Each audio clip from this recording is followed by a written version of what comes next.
In a lot of ways, this game mirrored the Giants' season. Struggles with the bats, finding a way to come back despite being down multiple runs, and winning by 1 run, the 6th in a row for the Giants.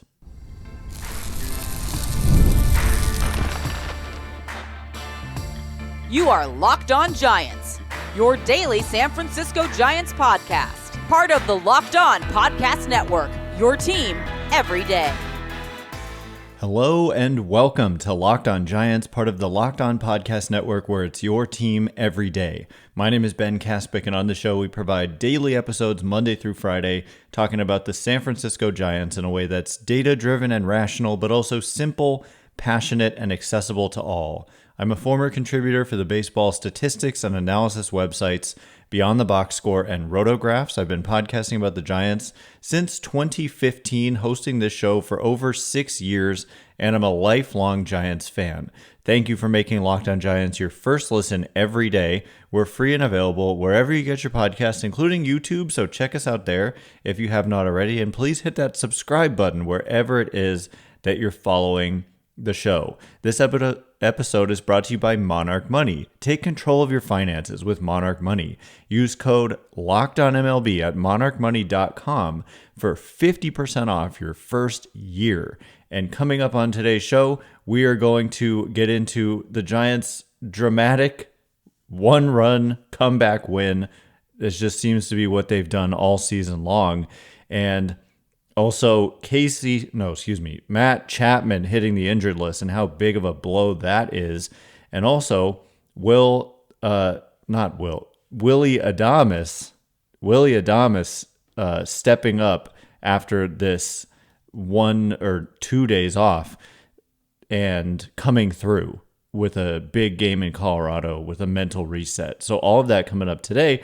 And so the game itself, I just thought was a perfect illustration of the season as a whole for the Giants. And not just the season, but just in general, they have this thing where they struggle against pitchers who have horrible numbers. Like, that's just a famous Giants quality going back many years, it seems, that this happens. And I don't know why, but this pitcher, we hear it all the time. It's like Willy's having the best game of his career tonight, and it's a Rockies player.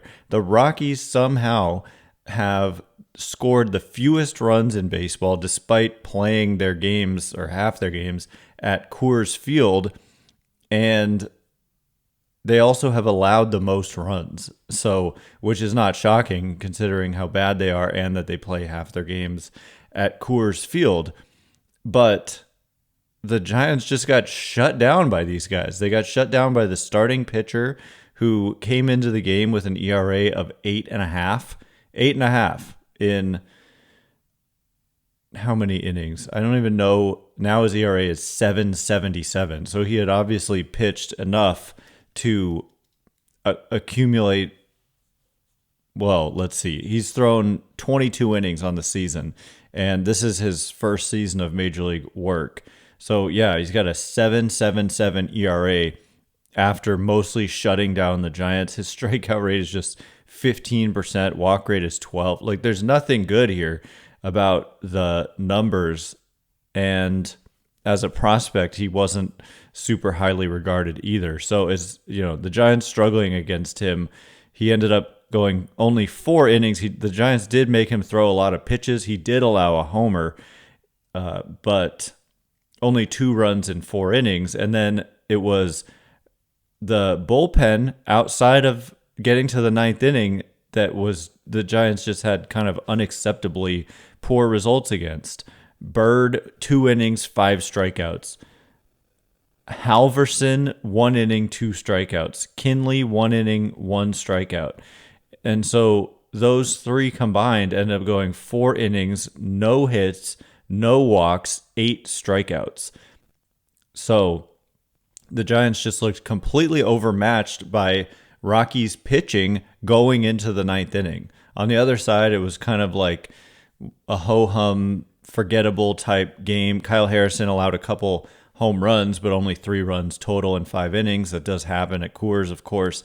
But the big takeaway is that the Giants found a way to come back late and ultimately did what they do, which is overcome a multiple run deficit. They've done that so many times this year, and to win a tight game. It is their 6th consecutive win, all of which by 1 run. And that is the longest 1-run winning streak in Giants franchise history. They've never done this before. And dating back even further, they've played 8 straight 1-run games, which is the longest streak in baseball since the 2014 Giants.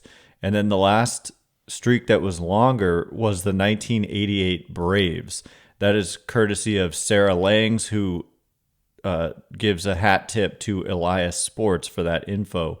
And in terms of the most consecutive wins, all by 1 run in MLB history, the 1927 Cubs did it 7 times, and that's the record. And then the Giants and 1989 Angels are tied now with 6. And the 1916 Browns and the 1897 Boston Beaneaters. Again, Sarah Langs, who gives a shout out to Elias Sports for that. So this is, a historic run of 1-run games in general in a row with 8, and then 1-run wins 6 in a row. So if they could do it again tonight, they would tie the major league record, and then they would go back to 88 in terms of most consecutive 1-run games, whether they win or lose if it's a 1-run game. So it was an incredible comeback, though, in the 9th. Like, for some reason, I can't explain it, they went from having horrible at-bats for, pretty much the whole game, outside of a couple of swings, and especially in the middle innings against Rockies relievers, to just having great at-bats for the entire 9th inning, and it ends up being a 4-run inning. Despite giving up 2 in the bottom of the 8th, it was a 1-run game. Giants down 3-2, and then all of a sudden it's 5-2, and Casey Schmitt leads off the 9th with a home run, and then all of a sudden you start to believe a little bit, and then the rally got going. So for the Giants to put up 4, including Wilmer Flores tying it with 2 outs and 2 strikes in the 9th with an infield hit, Wilmer Flores, infield hit of all people. Little bit of good fortune that ball was hit exactly where it was, because if that's right back at the pitcher or whatever, it's an easy out. It had to be hit kind of exactly where it was for that to work, but it did. And then Mike Yastrzemski, who had pinch hit in the game, came up with the huge 2-out hit to give the Giants their 6th run and a 1-run lead that was held on to by Camilo Doval. So it's just a familiar theme with the bullpen being able to mostly, it was a little bit different with Bivens giving up a couple runs in the 8th. I thought he was a little overextended by Bob Melvin. It was just a 1-run game, and so I'm going to my high leverage guys there in the bottom of the 8th instead of trying to extend Bivens for a 3rd inning. So I didn't really think that was the move to make there, but took him out once the damage was done. And so it made it a much steeper hill to climb, but the Giants climbed it again. Multiple run comeback, 1-run win, just perfectly illustrates. It's just a game that illustrated the Giants' season in a lot of ways. And now they find themselves 11 games over 500. They're plus 46 run differential. I've been talking about how they have the 4th best run differential in the National League, the best outside of the 3 division leaders, and all of a sudden they have the 4th best record in the National League. It's funny how that tends to work out. Like, if, run differential kind of ends up mattering and like the results end up aligning with it a lot of the time. So coming up in just a minute, though, some very unfortunate news. The Giants' best player this season, at least position player, on a team that has struggled so much on the position player side, is down, and he's going to miss a significant amount of time. What's the latest on Matt Chapman's injury? We will discuss in just a minute, and before we do, Today's episode of Locked on Giants is brought to you in part by Monarch Money. Do you ever check your bank account and wonder, where did all my money go? Between dining out, online shopping, and entertainment, it's so easy to lose track. That's where Monarch Money comes in, your personal CFO giving you full visibility and control over your finances. Monarch Money isn't just a budgeting app, it's a complete financial command center.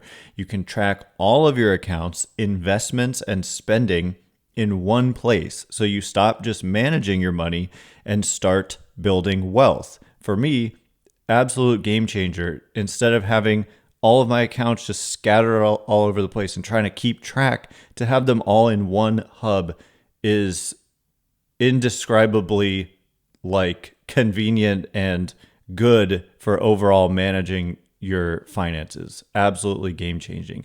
Take control of your finances with Monarch Money.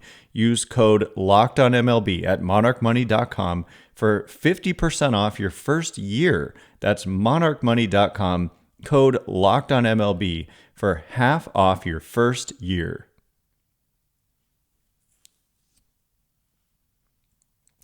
All right, as promised, we're going to get into the unfortunate news that came out yesterday. Thanks again for making Locked on Giants your first listen every day. Everydayers, tomorrow, breaking down game 2 of this 3-game series in Colorado. Really big opportunity to take advantage of what has been the worst team in baseball. Looked like you were going to lose the first game, didn't. Now you have a chance to ideally sweep this team, and so obviously you got to win today if you want a chance to sweep. And it's Robbie Ray, who's been Mr. Win for the Giants, on the mound up against Kyle Freeland, another lefty. That's another reason why yesterday's game was a perfect example of the Giants' season, because they faced a left-handed starter and struggled. It's just crazy. Their numbers against left-handed starters on the season, they're 7-12. Actually, it's gotten better. I guess they've won some in a row, but they're 32-16 against right-handed starters, in games started by righties. So another lefty tonight in Kyle Freeland, who's, I don't know. I feel like he pitches well against the Giants, but I could be wrong. He's pitched a lot against the Giants, that's for sure. So getting to Matt Chapman, this is where things take an unfortunate turn, because Chapman got hurt on what he called a stupid play, and I agree. It wasn't really his fault, but I guess it was technically, but he obviously didn't mean to get hurt. But it was a pickoff, which the Giants, for whatever reason, were getting picked off left and right in their latest home series before this trip out to Colorado.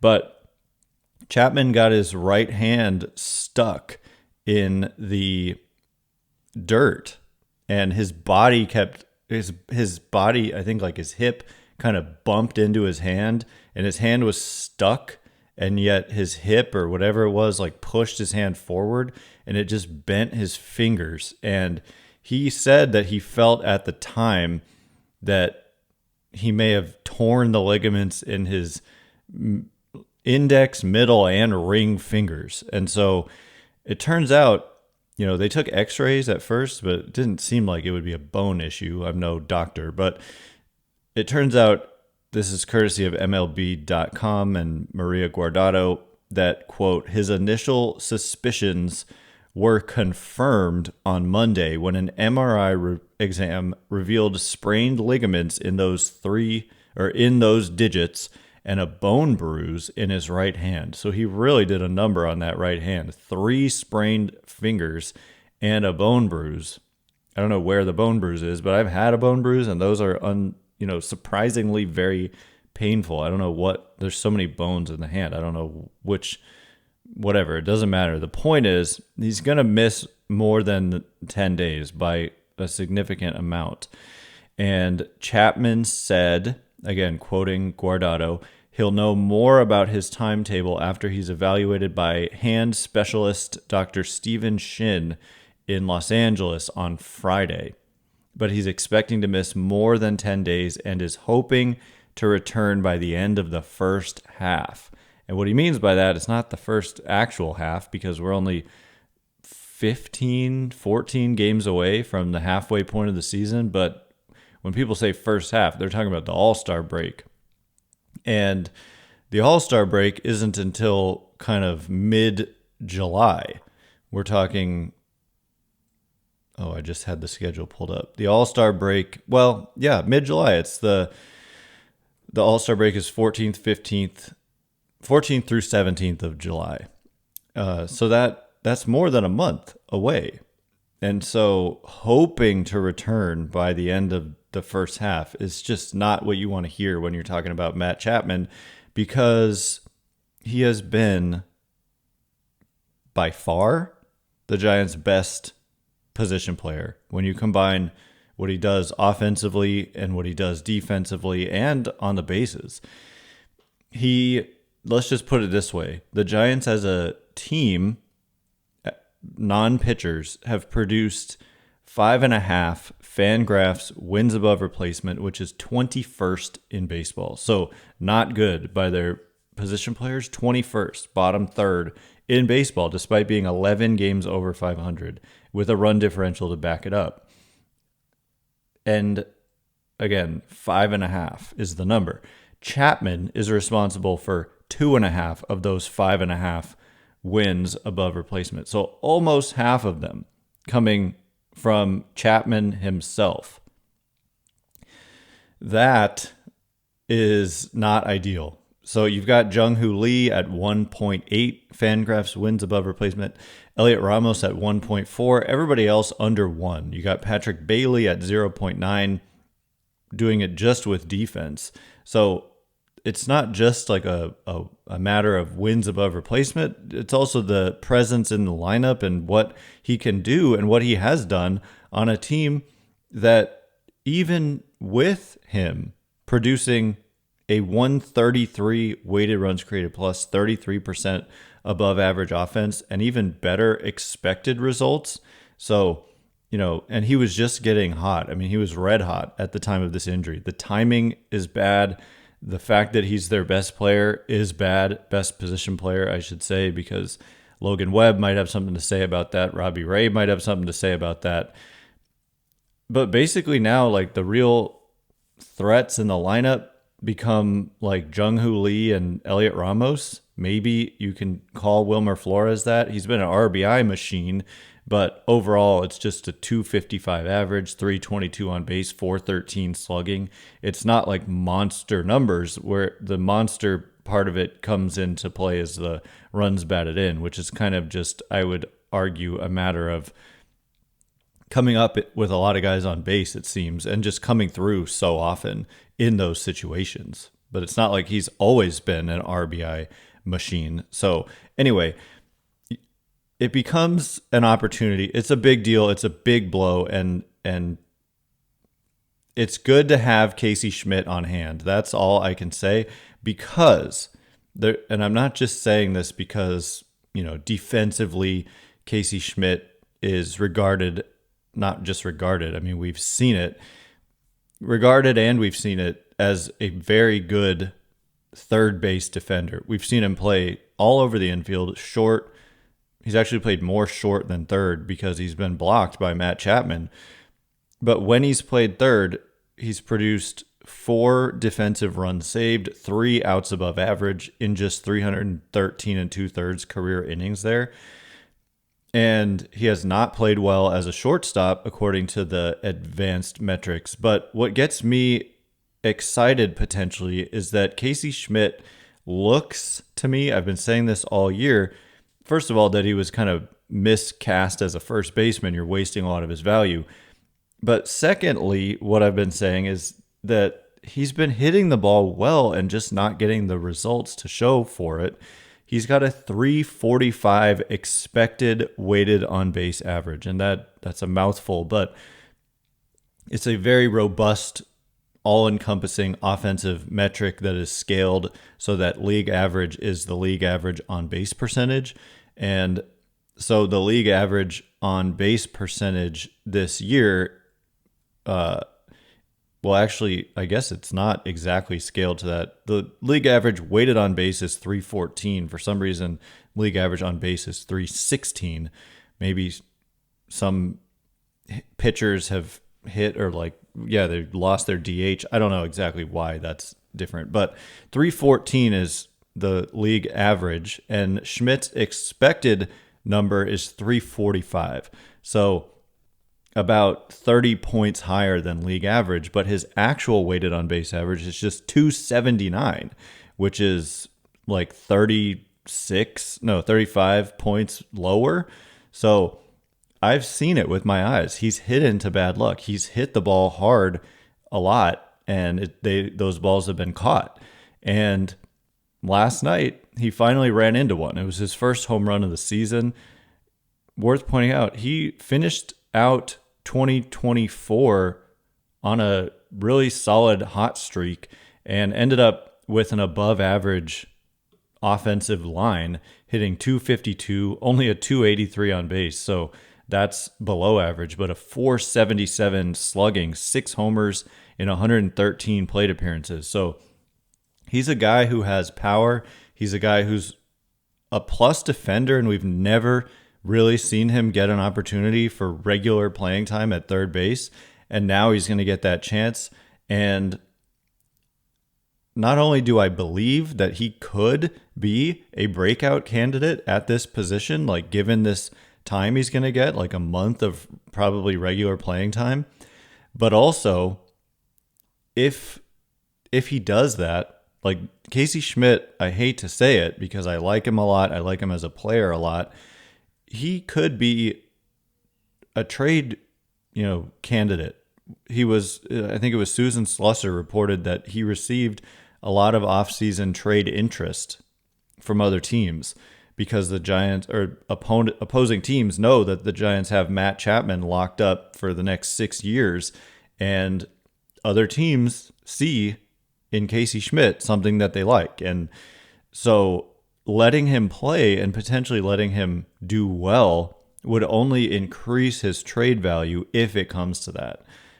You have Matt Chapman signed for 6 years. And so this is your chance. I don't want to lose Casey Schmitt, but I think that he could be good. And I don't know that he's ever going to get the chance to play where he's best.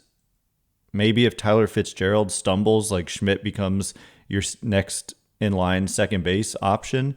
But otherwise, first base, it's not a long-term answer for him. So I'm just excited for him.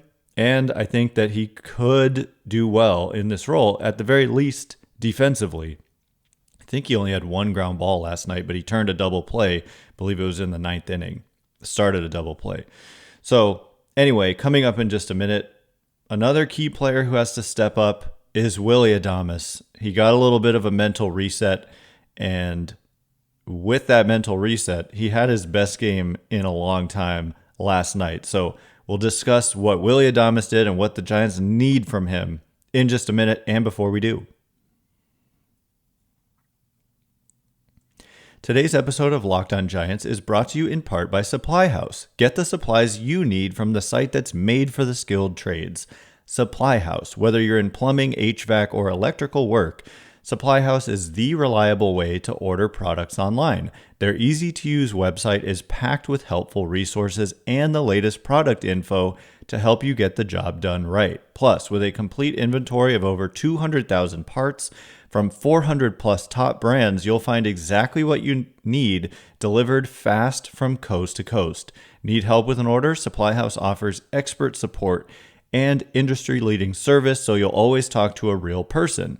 And for trade pros looking for an extra edge, their free TradeMaster program offers exclusive perks like a dedicated phone line, free shipping, and discounts on every order. Thousands of skilled professionals are already taking advantage. Now it's your turn. Join the free TradeMaster program today at supplyhouse.com/TM and start ordering plumbing, HVAC, and electrical supplies with just a few clicks. Plus, use promo code SH5 for 5% off your first order. That's supplyhouse.com. All right, here we go. We are going to get into the $182 million man who has struggled so much this season that I think it was the last episode we did. We got into how much of an issue and concern it is. So this mental break, hopefully it gets him going. And this game where he did well, hopefully it gets him going. Thanks again for making Locked On Giants your first listen every day. Everydayers tomorrow breaking down Robbie Ray versus, lefty Kyle Freeland. Can the Giants solve a left-handed pitcher? They didn't really last night, but they won anyway. And we'll be breaking it down tomorrow. By the way, I'm looking at the ongoing games at this moment in time. The Reds lost. That's good for the Giants. The Diamondbacks are down 1-0. The Cardinals are losing 5-2 to the Blue Jays. The Brewers are down, but to the Braves. So it's for me, I'm already scoreboard watching. Giants, like I said, are the number one wild card team right now. They're also just half a game behind the Dodgers. So I shouldn't just be talking about the wild card at all. Dodgers have the same number of losses. They've just played one more game and it was a win. And Giants are ahead in the standings. Like, they hold a playoff spot by a 3-game lead over the Cardinals, who are losing, like I said. So that could be 3.5 going into tonight's game and potentially up to 4 if the Cardinals lose and the Giants win. So we'll be, watching all of that closely. The Brewers are also in the mix there, and I think I said their game was ongoing. So anyway, though, getting to Willy Adames, he had the day off on Sunday, which was his first day off of the season, I believe. I'm almost positive. I don't want to say that and be wrong, but he definitely looked like he could use a day off. I think he wanted to play all 162. I think you got to just override that if you're Bob Melvin, and it was the right time to do it. He didn't have a single hit on their homestand that was 7 games long. And they had an off day on Monday, and then they're going to Denver, or they're in Denver. And that was the thinking going into this. So it was the perfect time to do it. So credit to Bob Melvin. Giants have played, 67 games. And Willy Adames has played 66. So yeah, it was his only game in which he didn't appear all year. And he ended up having his best game in a long time. He went 1 for 3. The one hit was a bomb to center field. It was his longest home run of the year. I think Alex Pavlovich wrote that, and I saw it, by like 40 feet.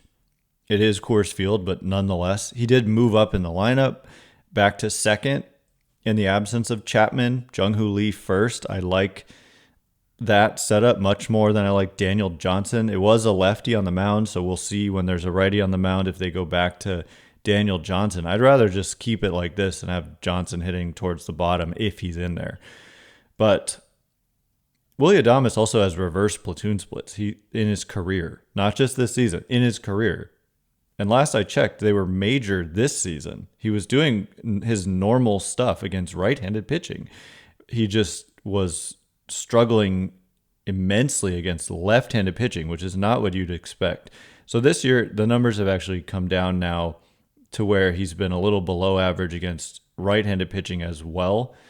But in his career, 15% above average when he's facing a righty, 15% below average when he's facing a lefty. That is very unusual, but it is a long career, and so it's fair to say he just is a guy who hits righties better than lefties. But this year, like I said, 15% overall in his career below average when it's a lefty on the mound. This year, about 90% below average when it's been a lefty on the mound, hitting 132, 197 on base, 191 slugging. So his home run came against a lefty, and that was his first home run and just second extra base hit against a lefty all season, and just his 9th hit. So in 76 plate appearances. So that's crazy. And that's really where the hope lies, is that he's going to not be 90% below average against left-handed pitching. Get back to being 15% below average and you'll be okay. So anyway, it was just good to see him have a good game. Like, this is a guy, I'm a Giants fan first and foremost, so I'm rooting for the guy. I'm rooting for Willy Adames. He seems like a very good dude. He's always got the backs of his teammates. He's always happy for their success, despite what's got to be difficult, struggling mightily in your first impression, trying to live up to a $182 million contract, the largest in franchise history, and being just really bad so far with the bat, especially. He has had his struggles at times defensively. He's also looked good at times defensively. So maybe I'm thinking kind of average-ish with the glove. Did I say with the glove? I think I may have said with the bat. Defensive runs saved still says -8 for Adames, but outs above average is now at -1. So I kind of go more with he's looked average, because some bad and some really good. But probably too early to tell. I need to see more.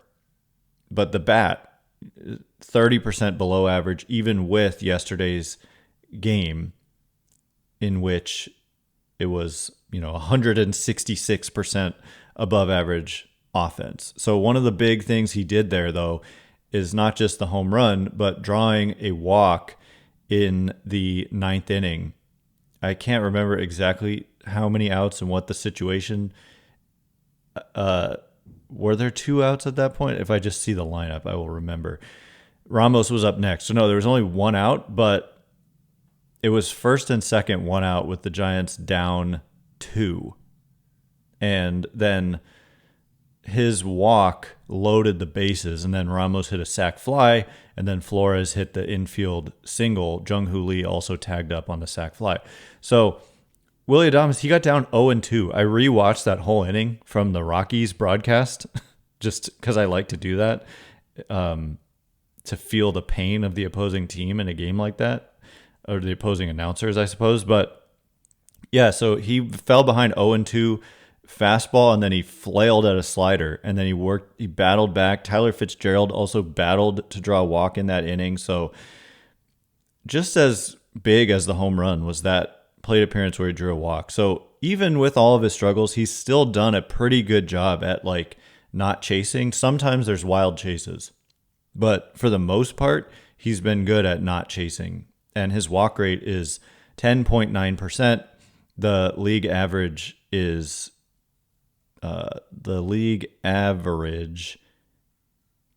I wish I had this. It's 8.6%. So he's a couple points and then some above Major League average in terms of walk rate. So that's a good sign. Anyway, that is all the time we have for today. Hopefully Adames can keep it going. Thank you for making Locked On Giants your first listen today. For your second listen, check out the all-new Locked On MLB Game Night. Every game, every night, all season long. Get local analysis on a national scale. Find MLB Game Night on Locked On MLB on YouTube or wherever you listen to podcasts. Once again, I'm Ben Kaspick. Check me out on Twitter at Ben Kaspick, Kaspick. If you like this show, please consider rating it or leaving a review. It helps me out a lot. So thanks in advance, and thank you to everyone who's done so already. I can't wait to be with you again tomorrow. Thanks again for listening. Today, you are now Locked On Giants.